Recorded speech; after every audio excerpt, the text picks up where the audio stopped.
Welcome back, dear viewers. You're still watching Nile Cruise on Nile TV, and of course in this segment we're going to be discussing the role of the NGOs in President Abdel Fattah al-Sisi's Decent Life Initiative, which is accounted as one of the most important initiatives that are taking place in the country nowadays. And President Abdel Fattah al-Sisi is very occupied or very interested in the consequences and everything, and he is of course overseeing and taking care of every single detail that's taking place in the Decent Life Initiative.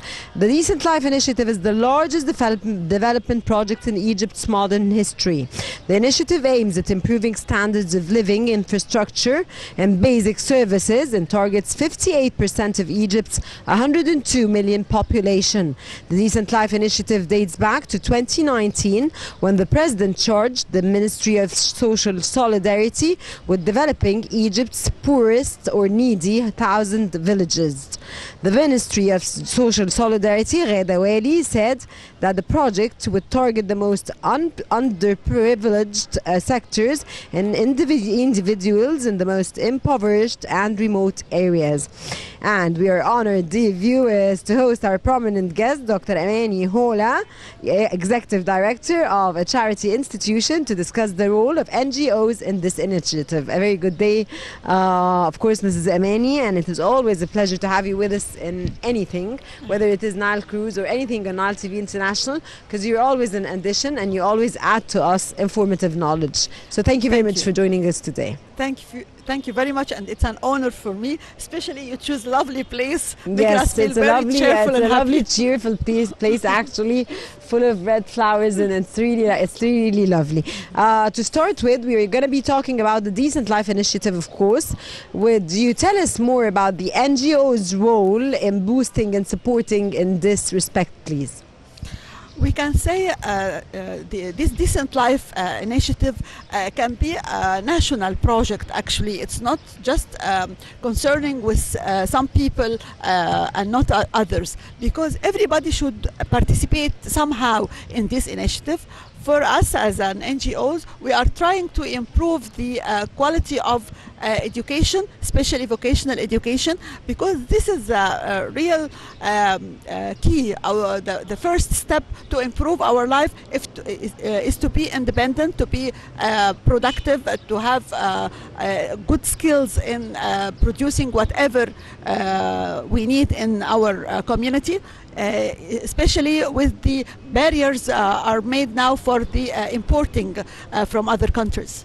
Okay, Doctor, how do you see the state's keenness to improve living conditions for the neediest rural villages of Egypt?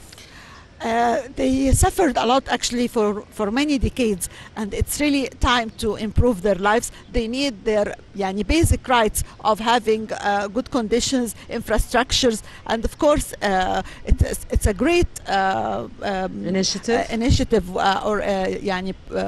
what they are doing now is achieving the most important basic right they need, and then we build up on top of it by better education, better skills, improving their awareness. We have a lot of targets, but we cannot ask people to be educated while they don't have water, they don't have drainage.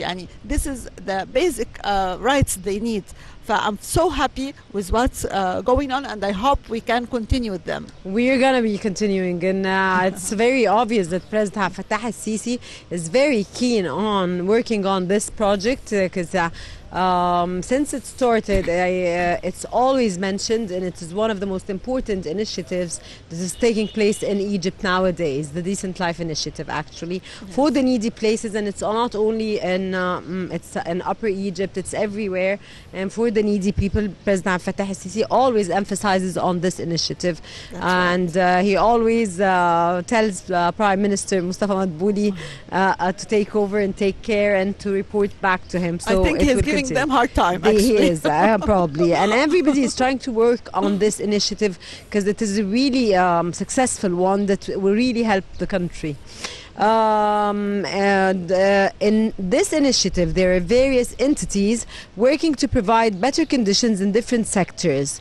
What is the role of the NGOs in boosting the harmony among these entities to reach the aimed goal? The NGOs, they have a very important benefit that they know the details about the community more than the official people.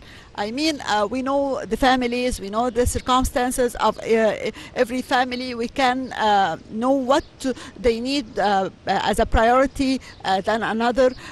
This is the most important part of our role, because we understand the details. So we have to work on them, especially there are some things we cannot do, like the infrastructures, like building huge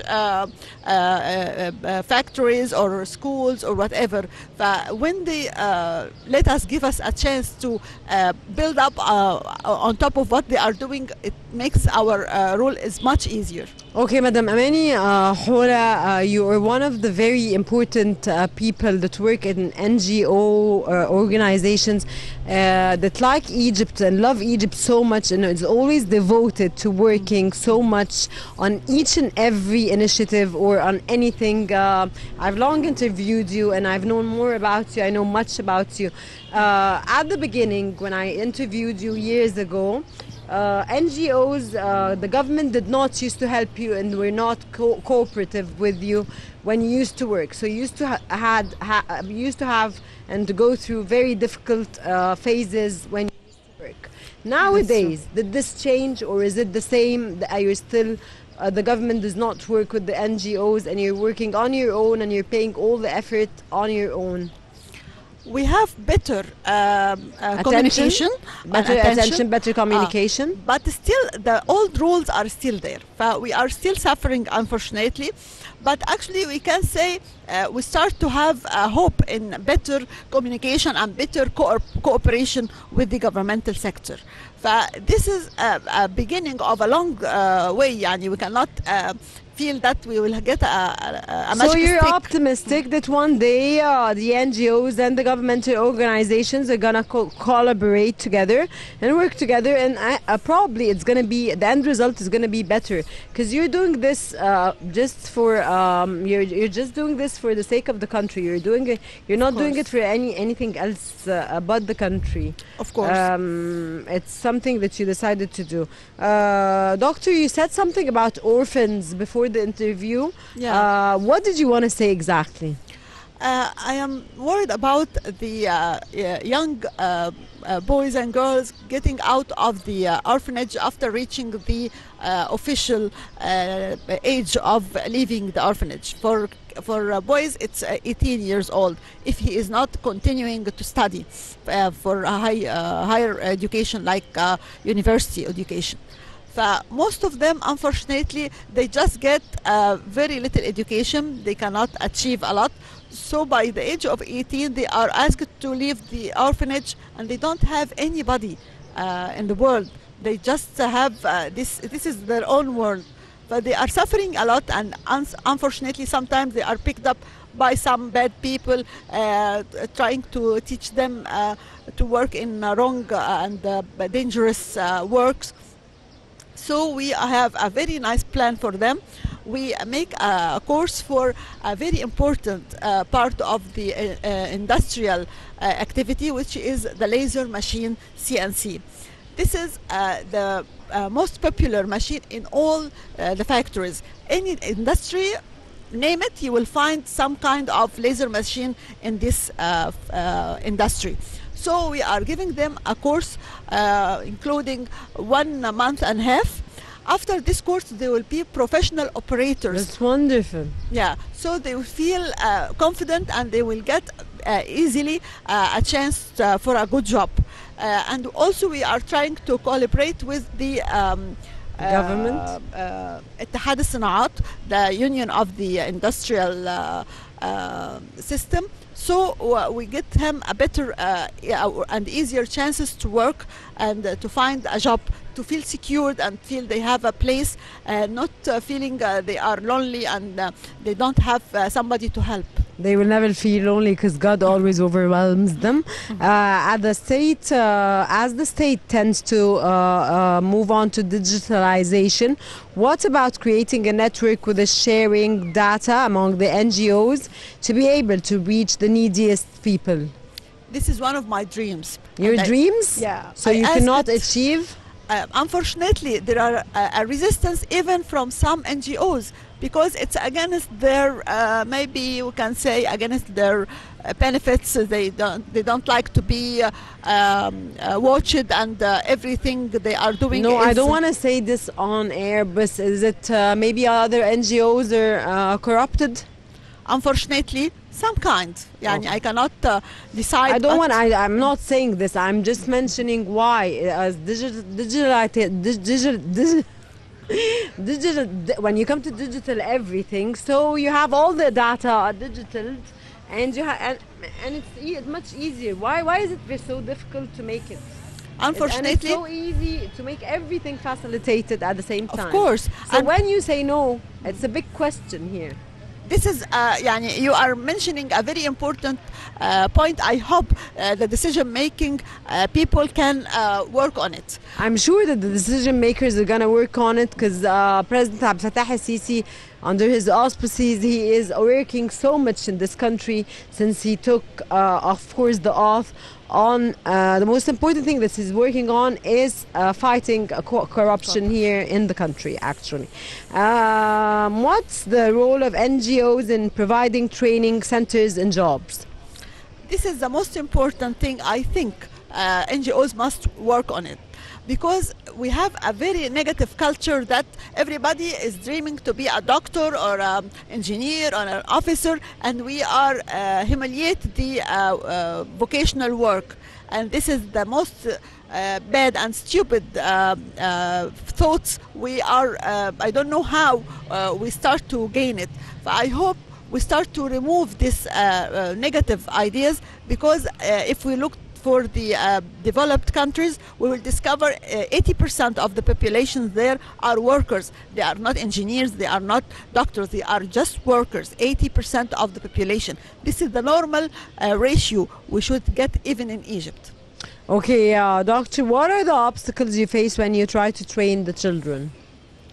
The first obstacle, unfortunately, from their family. If they are Their starting, family? yes, if they start to depend on the child to work and to get money for the family, especially from the easy way, which is begging in the streets, they gain a lot of money. Then when you ask them to let the boy learn some skills and being a worker, the first question, how much will he gain? And of course, there is no comparison between begging in the streets. But they can do them both.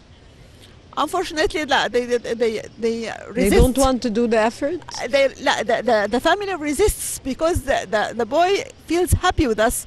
He's not suffering from the embarrassment or the risks he is suffering in the streets. And we make our educational system is joyful. We play, we sing, we dance, we make some sports, we go to make some picnics.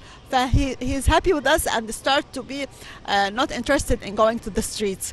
The family start to feel we are dangerous for their income, unfortunately. Okay, doctor, this leads us to the technical education. How do you assess it in Egypt? We think we are starting to have better beginnings than before. We used to make the vocational education the least and the most unloved education. But now the awareness of families and they discover that the chances for work is much better for vocational educated people, so they start to move towards this kind of education, which is great.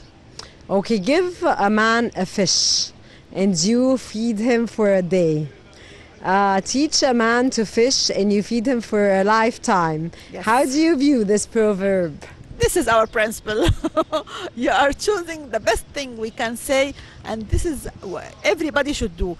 And especially Ramadan is coming, I hope the very negative emotional donations start to be more productive and more helpful to people instead of bringing them a lot of food, and most of them are waste, unfortunately.